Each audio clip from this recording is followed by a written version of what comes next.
Paper leak करा, आमदार बना.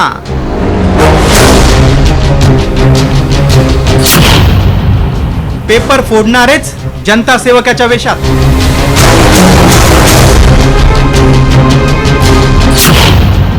Paper फोडणारे mafia मोकाटच.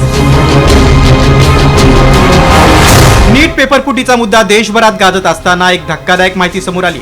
देशभरात विविध राज्यांमधल्या परीक्षांचे पेपर ज्यांनी फोडले ते जेलमध्ये असायला हवे होते, मात्र हे पेपर फोडणारे माफिया चक्क आमदार झालेत. हो, तुम्हाला हे ऐकून धक्का बसेल. पेपर फुटीतले काही आरोपी चक्क आमदार बनवून स्वतःला जनतेचे सेवक म्हणून घेत आहेत. पाहूयात आमदार बनवून उजळ माथ्यानं फिरणारे हे महाबाग कोण आहेत. पेपरफुटी प्रकरणातील पहिले आरोपी बेदीराम उत्तर प्रदेशातील सुहेलदेव येथील भारतीय समाज पार्टीचे आमदार आहेत. आमदार बेदीराम यांच्यावर उत्तर प्रदेश व्यतिरिक्त राजस्थान आणि मध्य प्रदेश या राज्यांमध्येही पेपर लीक केल्याचा आरोप आहे. विशेष म्हणजे बेदीराम यांच्या पक्षाचा सत्ताधारी भाजपला पाठिंबा आहे. तर दुसरे आरोपी आहेत विपुल दुबे. हे सध्या उत्तर प्रदेशातील ज्ञानपूर मतदारसंघातून निषाद पार्टीचे आमदार आहेत.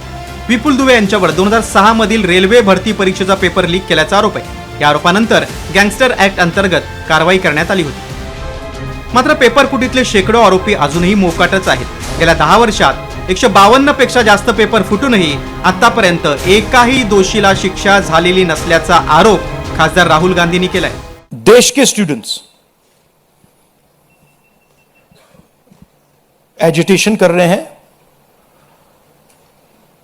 गुस्से में हैं, पीसफुल प्रोटेस्ट कर रहे हैं. कितना रिग्ड है वो किसी को नहीं मालूम.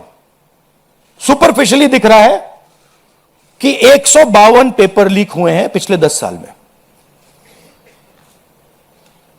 सच्चाई नहीं मालूम, क्योंकि ये 300 भी हो सकता है, क्योंकि बहुत सारी बार पेपर लीक हो गया, किसी को पता भी नहीं लगा होगा, वो भी हो सकता है. बट जो हमें मालूम है 152 152 पेपर लीक हुए हैं.